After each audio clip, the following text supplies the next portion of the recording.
बिस्मिल्लाहिर्रहमानिर्रहीम।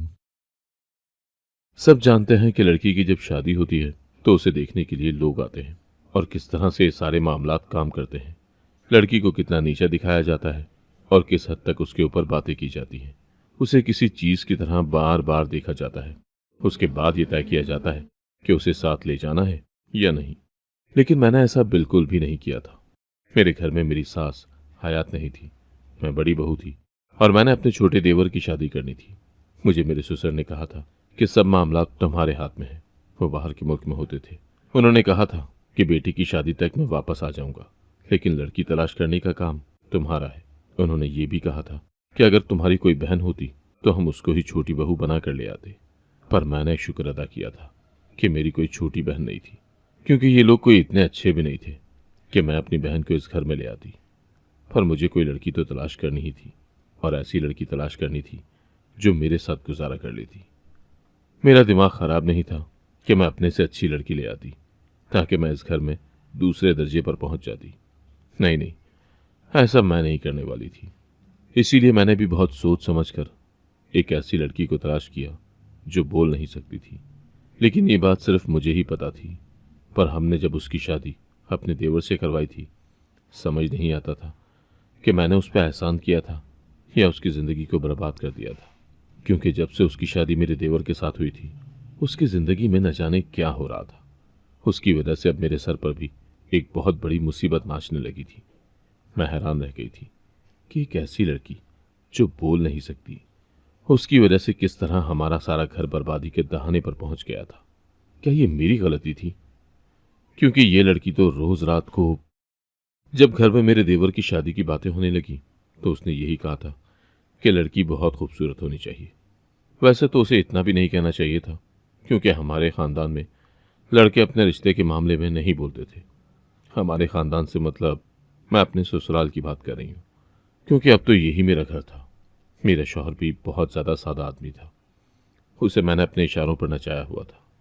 लेकिन मैं नहीं चाहती थी कि कोई ऐसी लड़की आए जो मेरे देवर की अकल ख़राब कर दे और मेरा राज इस घर से ख़त्म हो जाए। इसीलिए मैंने सोच लिया था कि मुझे कैसी लड़की चाहिए। मैं कोई भी रिस्क लेने के मूड में नहीं थी। मैं ऐसी लड़की भी नहीं लाना चाहती थी जो देखने में तो मासूम लगे लेकिन बाद में अपने रंग दिखाना शुरू कर दे। और फिर मुझे मेरी खाला ने बताया कि एक लड़की है, बहुत ही मासूम है, खूबसूरत भी है। मैंने कहा खूबसूरत नहीं चाहिए। उसने कहा नहीं नहीं, खूबसूरत तो बहुत है, लेकिन उसके अंदर एक बहुत बड़ी कमी है कि वो बोल नहीं सकती। जब मैंने ये बात सुनी तो मैं खुश हो गई। मैंने कहा गूंगी लड़की से ज्यादा और कौन सी लड़की मजलूम होगी जो चुपचाप दबी रहेगी। लेकिन ये बात अगर घर में किसी को पता चल गई तो वो लोग तो बातें करते कि मेरी बेटी की शादी गूंगी लड़की से क्यों करवा रही हो। फिर सोचा कि किसी तरह इस सारे मामले को मैं देख लूंगी और सबको कह दूंगी कि मुझे तो पता ही नहीं था। उन लोगों ने जो बोला मैंने किया। जब मैं लड़की के घर गई तो वो लोग बहुत ज़्यादा गरीब थे। उन्होंने कहा कि हमारे पास सिवाय बेटी देने के और कोई चीज़ नहीं है। मैंने कहा कि सिर्फ आपकी बेटी ही चाहिए, लेकिन आप लोगों को मुझसे एक वादा करना होगा कि बेटी देने के बाद आप लोग हमारे घर वालों से कोई ज़्यादा मेल मिलाप नहीं रखना। आप बस अपने घर में रहिएगा। उन्होंने कहा और हम क्या करेंगे? किसी के घर जाने की हमारी क्या औकात है? बेटी के घर इंसान जाए तो कोई चीज़ लेकर जाता है, और हमारे पास तो कुछ भी नहीं है। अभी हमारी 4 बेटियां और हैं। ये सबसे बड़ी है और बोल नहीं सकती है। अगर आप इसकी शादी अपने देवर से करवा दें तो हमारे ऊपर तो यही एहसान है। हम आपके किसी मामले में नहीं बोलेंगे। आप यूं समझें कि हमारी बेटी भी गूंगी है और हम भी आपके लिए गूंगे ही बन जाएंगे। मुझे तो ये लोग बड़े अच्छे लग रहे थे। मैंने कहा बस ठीक है, फिर तो रिश्ता पक्का समझे। अब ये बात मेरे ससुर और मेरे शौहर को कौन बताता कि लड़की बोल नहीं सकती, क्योंकि सारे मामला देखने और तय करने के लिए तो मैं ही जा रही थी। उस लड़की का नाम सायमा था। मैं उस लड़की से अपने देवर का रिश्ता पक्का कराई और उसके हाथ पे पैसे भी रखाई। उसके बाद एक दफ़ा मैं और मेरे शौहर भी गए। मेरे शौहर ने कहा लड़की तो बहुत अच्छी है, बहुत शर्मीली सी है। आजकल इतनी शर्मीली लड़कियां कहाँ होती हैं। बेचारी एक लफ्ज़ भी नहीं बोली, शर्म से लाल हो रही थी। मैंने कहा हाँ, इस घर के लिए ऐसी ही बहू चाहिए। उसने कहा कि कभी तुम भी ऐसी ही होती थी, लेकिन अब तुम्हारी जबान तो 10 फीट की हो गई है। मैंने कहा, फिक्र मत करें, इसकी जबान कभी लंबी नहीं होगी। दिल ही दिल में मैं हंस भी रही थी कि अच्छा खेल खेल रही हूं मैं इन लोगों के साथ। ये लोग इसी काबिल थे। वो कहते हैं ना कि औरत 1 साल सर झुकाकर कहीं जी ले तो 10 साल सर उठाकर जीती है। मैंने भी कुछ साल सर झुकाकर जिए थे, और ऐसा सर झुकाया था कि मेरी अपनी कोई जात ही नहीं रही थी। अब मेरे सर उठाकर जीने का वक्त शुरू हुआ था, तो मैं ऐसी लड़की नहीं ला सकती थी जो मेरी हुकूमत खत्म कर देती। मेरी सास को इस दुनिया से गए हुए 2 साल हुए थे, और तब से ही मेरी जिंदगी में कुछ सुकून आया था, वरना उस घर में सिवाय अपनी मर्जी के सांस लेने के मैं कुछ भी नहीं कर सकती थी। सायमा की शादी हो गई और वो घर आ गई, लेकिन अभी मेरी परेशानी खत्म नहीं हुई थी, क्योंकि अब उसके शौहर को तो ये बात पता चल ही जानी थी कि वो बोल नहीं सकती।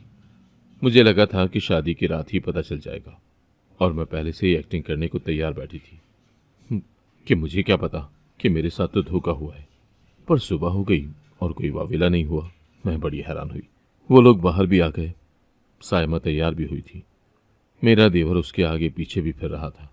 वो बैठने लगी तो मेरे देवर ने कुर्सी पकड़ी कि मेरी बीवी आराम से बैठ जाए। दोनों मुस्कुरा भी रहे थे। ये तो ऐसे ही था कि मेरे सर पर एक मुसीबत नाच रही थी, लेकिन ये क्या कि मुसीबत दूर से दिखाई दे रही थी और पास नहीं आ रही थी। फिर मैंने सोचा कि लगता है आपस में ही कोई बात हो गई है, और फिर लड़की खूबसूरत है। मेरा देवर भी हुस्न परस्त था, शायद उसने इस चीज को कबूल कर लिया था, क्योंकि इसी तरह 2-3 दिन गुजर गए और घर में कोई ऐसी वैसी बात नहीं हुई। जो मेहमान आए हुए थे वो जल्दी ही चले गए थे। मेरा शौहर भी सुबह जाता था तो रात को आता था। देवर भी उसी के साथ जाया करता था। पीछे मैं और मेरी देवरानी ही होते थे। वो दोनों तो आपस में बहुत खुश थे, लेकिन रात को जब मेरा शौहर घर आया तो उसने मुझे बताया कि ये अनवर को क्या हुआ है। कह रहा था कि मुझे 70,000 रुपये की ज़रूरत है। मैंने कहा, 70,000? अभी तो इसकी शादी की है, हमारे पास तो 700 रुपये भी नहीं है। उसने कहा, हाँ लेकिन मांग रहा था पैसे। मैंने कहा, हनीमून पे जाना होगा तभी पैसे मांग रहा होगा। हम कौन से गए थे हनीमून पे? कोई ज़रूरत नहीं है पैसे देने की आपको। आपने कहा तो नहीं कि पैसे दे दूंगा। तो मेरे शौहर ने कहा, कहाँ से दूंगा जब पैसे है ही नहीं। अभी तक बाबा ने पैसे नहीं भेजे हैं, और वो शादी पर भी नहीं आए। कह रहे थे कि आ जाऊंगा, लेकिन ये जो लोग बाहर के मुल्क में रहते हैं इनकी बातें कभी भी सीधी नहीं होती, क्योंकि इन्होंने अपने हिसाब से थोड़ी आना होता है। ये तो वहां पर जाके गुलाम हो जाते हैं। इसीलिए वो अपने छोटे बेटे की शादी में भी नहीं आ सके थे, और अब तो शादी हो गई थी। अब कहने लगे कि अगले साल ही आऊंगा, जब खैर से कोई पोता पोती आ जाएगा। हमारे यहाँ फिलहाल तो कोई औलाद नहीं थी, लेकिन हमें इस बात का इतना दुख नहीं था, क्योंकि हम दोनों को ही बच्चों का ज़्यादा शौक नहीं था। लोगों के सामने हम मजलूम बन जाते थे और कहते थे कि हाँ अभी तक औलाद नहीं है, लेकिन दिल ही दिल में हम कुछ भी नहीं सोचते थे, बस अपनी ज़िंदगी को अपने तरीके से गुजार रहे थे। मेरी देवरानी की शादी को 1 हफ्ता हो गया था, तो मैंने उससे कहा कि अब तुम बावर्ची खाने का काम करो। वो बातें सुन तो लेती थी, लेकिन बोल नहीं पाती थी। जबकि मेरी एक दोस्त डॉक्टर थी, वो कहती थी कि अगर कोई इंसान गूंगा होता है तो इसका ये मतलब नहीं है कि उसकी कोई ज़बान का मसला होता है, उसके कानों का मसला होता है। वो सुन नहीं सकता, इसीलिए बोल नहीं पाता। लेकिन अगर तुम्हारी देवरानी सुन सकती है तो वो बोलती क्यों नहीं है? हाँ, कुछ ऐसे केसेस भी होते हैं जिसमें इंसान सुन लेता है पर बोलता नहीं है, पर ऐसे केसेस बहुत कम होते हैं। मैंने कहा, जो भी होता है इससे मुझे क्या, कम से कम मेरा सर तो नहीं खाएगी, बातें तो नहीं सुनाएगी मुझे। मेरी दोस्त ने कहा, तुमने बहुत ही अक्लमंदी की है, सारी जिंदगी पुरसुकून रहोगी, कभी तुम्हारे सामने सर नहीं उठाएगी। लेकिन अब इस घर में एक नया तमाशा शुरू हो गया था। रात होती तो मेरा देवर देवरानी को स्टोर रूम में ले जाता। ये स्टोर रूम भी था और एक तरह से तहखाना भी था, क्योंकि आधे से ज़्यादा तो ज़मीन के अंदर ही बना हुआ था। मेरा उससे पूछना बनता तो नहीं था, लेकिन मेरे शौहर ने पूछ लिया कि ये क्या काम कर रहे हो भाई? तो कहने लगा, भाई मेरे कमरे का पंखा ख़राब हो गया है, इसीलिए वहाँ पे नींद नहीं आती। स्टोर रूम क्योंकि थोड़ा सा ज़मीन के अंदर है तो बहुत ठंडा होता है। हाँ, आपको तो पता है कि कितनी गर्मी है। घर में एक ही एसी है और वो आप लोगों ने अपने कमरे में लगाया हुआ है, इसीलिए अब हम लोग नीचे स्टोर रूम में जाके सोया करेंगे। मुझे मेरे शौहर ने आकर ये बात बताई और कहा कि ऐसे अच्छा तो नहीं लगता कि नई नवेली दुल्हन को स्टोर रूम में लेकर जा रहा है। तुम एक काम करो ना, इनको कुछ दिनों के लिए अपना कमरा दे दो। इनकी नई नई शादी हुई है। मैंने कहा, शादी हुई है तो क्या हुआ है, अपना कमरा क्यों देते हैं? फिर मेरा शौहर कहने लगा, अच्छा फिर इनके कमरे के लिए एक एसी खरीदना पड़ेगा। मैंने कहा, सीजन पे एसी लेंगे तो पता है 2 लाख से कम में नहीं पड़ेगा। गर्मियां गुजार लें किसी तरह, सर्दी में तो वैसे भी एसी की जरूरत नहीं है, उसके बाद सोचेंगे। मेरा शौहर मेरी हर बात मान लेता था। उसने कहा, हाँ ये भी तुम ठीक कह रही हो। लेकिन जब भी मेरी देवरानी स्टोर रूम से वापस आती थी तो बहुत थकी हुई होती थी। मुझे लगता था कि ड्रामा कर रही है, लेकिन उसकी शक्ल देखकर ऐसा लगता था कि सारी रात मेहनत मजदूरी करती रही है और वाकई बहुत थकी थकी लगती थी। एक दफ़ा तो उसकी हालत ऐसी थी, फिर भी मैंने उससे खाना बनाने को कह दिया। उसने खाना बना तो दिया, लेकिन जैसे ही खाने के बर्तन उठा के एक साइड पर रखने लगी तो पूरे खाने के बर्तन उसके हाथ से ज़मीन पर गिर गए। बहुत ज़्यादा गंदगी भी मच गई, नुकसान भी हो गया, सारा गोश्त भी ज़ाया हो गया। मैंने कहा, कहाँ था तुम्हारा ध्यान? तो उसने इशारे से कहा कि मेरी तबीयत नहीं ठीक, और उसकी तबीयत वाकई में ख़राबी लग रही थी। अब तो मुझे मेरे देवर पर गुस्सा आ रहा था कि उसकी वजह से ये सब कुछ हुआ था। वो रोज़ रात को उसे स्टोर रूम में ले जाता और सुबह जब वो बाहर आती तो वो अपने पैरों पर भी खड़ी नहीं हो पाती थी। एक दिन मैं वहाँ स्टोर रूम की तरफ जा रही थी, जब उसने मुझे दूर से देखा और बार बार मेरे पेट की तरफ इशारा करके कुछ बोलने की कोशिश करने लगी। उसके घर में तो सबको इशारों की ज़बान आती थी, क्योंकि वो शुरू से ही बोल नहीं सकती थी, तो उन लोगों को वक्त के साथ ये ज़बान आ गई होगी। लेकिन मुझे कहाँ आती थी। मैं तो बस रूटीन के कुछ इशारे कर लेती थी कि ये चीज़ पकड़ा दो, या ये खाना बना दो, या ये कपड़े धोने हैं। मुझे उसके इशारे की समझ नहीं आई। मेरे देवर ने उसे डांटना शुरू कर दिया और कहा, ये क्या कर रही हो, चलो मेरे साथ, और उसे फिर से स्टोर रूम में ले गया। मैंने देखा कि उसका रवैया बिल्कुल भी साइमा के साथ अच्छा नहीं था। अभी अभी तो उनकी शादी हुई थी, तो उसे इस तरह से बात नहीं करनी चाहिए थी।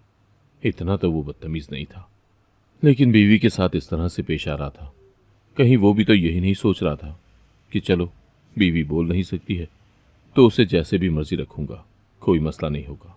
मुझे उनके मामले में बोलने की कोई ज़रूरत नहीं थी और मुझे उनके इस रिश्ते की कोई परवाह भी नहीं थी। लेकिन फिर भी वो ऐसा कर रहा था तो ये भी गलत बात थी। वो भी मेरे शौहर की तरह शुरू शुरू में रोब जमाने के लिए इस तरह की हरकतें कर रहा था, लेकिन मेरी देवरानी उसको सीधा नहीं कर सकती थी। उसके भाई को तो मैंने ऐसा तीर की तरह सीधा किया था कि अब वो मेरी हर बात मानता था। फिर सोचा कि कुछ ना कुछ तो कर ही लेगी ये भी। वैसे भी मियाँ बीवी के मामले में मुझे बोलने की क्या ज़रूरत है, जो करते हैं करते रहें। लेकिन उसकी ख़राब हालत की वजह से घर के मामलात ख़राब हो रहे थे। वो स्टोर रूम से निकलती और बिस्तर पर पड़ जाती और मजबूरन मुझे ही सारे काम करने पड़ जाते। अब तो मौसम अच्छा हो रहा था, पंखे के बगैर भी गुजारा हो सकता था। हमारा घर कौन सा इतना गर्म था। और फिर मुझे याद है कि जिस रूम में ये बार बार जाते हैं उसी स्टोर रूम में एक पुराना पंखा पड़ा है, उसको ठीक क्यों नहीं करवा लेते। जब मैंने अपने देवर से ये बात की तो उसने कहा, भाभी गुजारा चल रहा है तो चलने दे, कोई मसला नहीं है। मैंने कहा, क्या मतलब गुजारा चल रहा है? ऐसे अच्छा नहीं लगता। कल को घर में कोई मेहमान आ जाएगा, उसको पता चलेगा कि तुम लोग स्टोर रूम में सोते हो तो वो क्या सोचेगा। अभी अभी तुम लोगों की शादी हुई है, ठीक है, अभी अभी हम एसी लेकर नहीं दे सकते, लेकिन पंखा तो ठीक करवा के दे सकते हैं ना। जाओ इस पंखे को निकलवाओ और उसको दुकान पर छोड़ाओ, जितने भी पैसे लगेंगे वो मुझसे ले लेना। लेकिन उसके कान पर जूं भी नहीं रेंगी। उसने तो ये बात ही नहीं सुनी और पंखा भी नहीं लेकर गया। इसका मतलब कि मामला कोई और ही था। ये जानबूझ के स्टोर रूम में जाया करते थे, पर इस बात की कोई तुक नहीं बनती थी। फिर मेरी देवरानी के वो इशारे, वो बार बार मेरे पेट की तरफ इशारा क्यों करती थी। मुझे उसके इशारे समझ नहीं आते थे। उसके इशारों की जबान तो उसके घर वाले ही समझ सकते थे। अगर उसके घर से कोई आ जाता तो वो समझ सकता था, लेकिन उसके घर वालों को मैं कैसे बुलाती। और फिर अगर कोई ऐसी वैसी बात निकलती तो उनको जवाब तो मुझे ही देने पड़ते। इसीलिए मैं भी चुप हो गई। पर यह सब कुछ मुझे ठीक नहीं लग रहा था। दिन भर तो एक दूसरे से बड़े अच्छे तरीके से बात करते थे, ऐसा लगता था कि लैला मजनू की जोड़ी है।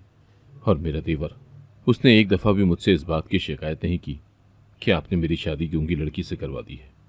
पर मेरे शौहर ने मुझे एक दिन कह दिया, क्या ये साइमा बोल नहीं सकती? मैंने तो इसकी आवाज़ ही नहीं सुनी। तो मैंने कहा, अच्छी भली बातें करती है, आपसे शर्माती है, लेकिन कब तक मैं ये बात छुपा सकती थी। मेरे ससुर ने भी बाहर से आ जाना था। ये तो वही बात हो गई कि कोई मुसीबत आने वाली हो तो एक दफ़ा आ जाए। इससे ये फ़ायदा होता है कि चलो मुसीबत आके ख़त्म तो हो जाती है, लेकिन यहाँ पर तो मुसीबत मेरे सर पर लटक रही थी, ना आ रही थी ना ख़त्म हो रही थी। बीच में मैं फंस गई थी। दिल तो करता था कि खुद ही अपने शौहर को बता दूं कि ये लड़की बोल नहीं सकती, और ये मुझे भी बाद में पता चला। लेकिन फिर मैं भी नहीं बताती थी कि मेरा शौहर पता नहीं क्या करता। उसके अंदर अपने घर वालों के लिए बड़ी मोहब्बत थी। अपने घर वालों के लिए वो कुछ भी कर सकता था, मुझे भी बातें सुना सकता था। सबसे ज़्यादा डर मुझे मेरे ससुर से लग रहा था, क्योंकि अगर वो आ जाते तो कोई ना कोई बात तो ज़रूर करते। उन्होंने मुझे कहा था कि अच्छी सी लड़की तलाश करना। मेरा सबसे छोटा और लाडला बेटा है और इस घर की आखिरी शादी है। उसके बाद तो शादी तब होगी जब तुम लोगों की औलाद बड़ी हो जाएगी, और अभी तो हम में से किसी की भी औलाद ही नहीं हुई थी। मैं भी बार बार डॉक्टर के पास जाती थी, इलाज भी करवाती थी। डॉक्टर कहता था कि सब कुछ ठीक है, लेकिन फिर भी आपके यहाँ औलाद नहीं हो रही है। शौहर का भी इलाज करवाया था, उसकी रिपोर्ट्स भी ठीक थी। पता नहीं फिर हमारे यहाँ देरी क्यों हो रही थी।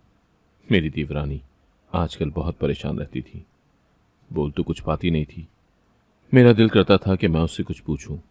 मुझे उस पर रहम आने लगा था। वो वाकई बहुत खूबसूरत थी, लेकिन अभी शादी को 2-2.5 महीने ही हुए थे तो उसकी हालत बहुत अजीब हो गई थी। अपने शौहर से बहुत डरती थी। कभी कभी ऐसा लगता था कि जैसे वो उसके साथ बहुत अच्छे तरीके से पेश आती है, हंसती मुस्कुराती है, और ये सब कुछ झूठ है। वो जानबूझ के उससे ये सब कुछ करवा रहा है। मैंने अपने शौहर से एक बात पूछी, जाने मेरे दिमाग में क्या बात आई। मैंने कहा, अब अनवर ने आपसे कभी पैसे मांगे हैं? तो उसने कहा, नहीं, अब उसने मुझसे कभी भी पैसे नहीं मांगे। उस दिन मैंने इनकार किया था तो उसके बाद से उसने पैसे नहीं मांगे। मैंने कहा, तो वो रोज़ के खर्चे कहाँ से निकालता है? उन्होंने कहा, पता नहीं, शायद अब्बू ने पैसे भेजे होंगे।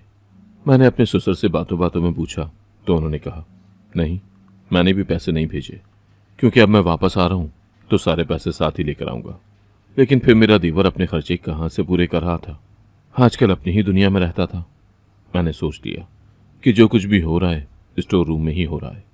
मुझे पहले से ही वहाँ जाकर छुप जाना चाहिए था, ताकि पता कर सकूं कि वहाँ पर क्या हो रहा है। और फिर मेरा इरादा कुछ गलत नहीं था, मैं वहाँ से निकल भी सकती थी। उस रूम को 2 दरवाजे लगते थे, मैं दूसरे दरवाजे से निकल सकती थी। एक दिन मैं स्टोर रूम के अंदर ही छुप गई। मेरे शौहर ने आज रात को घर में नहीं आना था, उसका कोई कारोबारी काम था। और जैसे ही मेरा देवर और देवरानी अंदर आए तो सामने का मंजर देखकर मैं हैरान रह गई, क्योंकि मेरा देवर तो मेरी देवरानी को वहाँ छोड़ के चला गया, और थोड़ी देर बाद ही पिछले दरवाजे से कोई और आदमी स्टोर रूम में आया। मैंने चीखना चिल्लाना शुरू कर दिया। वो मेरी चीखें सुन के वहाँ से भाग गया। मेरा देवर वहाँ आ गया। मैंने कहा, कौन था ये आदमी, क्या कर रहे हो तुम यहाँ पे? वो लाजवाब हो गया। उसके जहन में न कोई बात आ रही थी न जा रही थी। अभी यही सब चल रहा था कि मेरे ससुर आ गए। यूं तो रात का वक्त था, लेकिन वो लोग हमें हैरान करने के लिए रात को ही आ गए थे। मेरे शौहर ने कहा था कि आज रात को मैं घर से बाहर रहूंगा। वो दरअसल मेरे ससुर को लेने के लिए गया था कि चलो सबको एक सरप्राइज मिल जाएगा और सारे खुश हो जाएंगे। लेकिन अब आगे का मंजर देखकर हम लोग परेशान हो गए। मैंने सब कुछ बता दिया, और जो बात सामने निकली तो वो ये थी कि मेरे देवर को तो पहली रात ही पता चल गया था कि सायमा बोल नहीं सकती, लेकिन उसने उसे अपनी बीवी के रूप में कबूल नहीं किया, बल्कि उसे एक मौका समझ लिया था। उसे पैसे कमाने का जरिया बनाकर बैठा था, क्योंकि वो बहुत ज़्यादा खूबसूरत थी। उसने कहा, क्यों करवाई मेरी शादी गूंगी लड़की से? मैं इसको कभी भी कबूल नहीं कर सकता था, लेकिन मैं जानता था कि मैं इससे थोड़ा फ़ायदा उठा सकता हूँ, थोड़ी कमाई हो जाती मेरी। उसने ऐसी बात की तो ससुर ने उसके मुंह पर थप्पड़ दे मारा, और वो जो मेरी देवरानी मेरे पेट की तरफ इशारा कर रही थी, उसके पीछे भी छुपी एक बात थी कि मेरा देवर नहीं चाहता था कि हमारे यहाँ औलाद पैदा हो और फिर सारी जायदाद उसकी हो जाए। इसीलिए वो चुपके से कभी मेरे खाने में तो कभी मेरी चाय में और कभी मेरे पीने के पानी में ऐसी दवाई मिला देता था जिसकी वजह से मेरे यहाँ औलाद नहीं हो रही थी। ये बात मेरी देवरानी को पता चल गई थी, इसीलिए वो बार बार इशारा करती थी।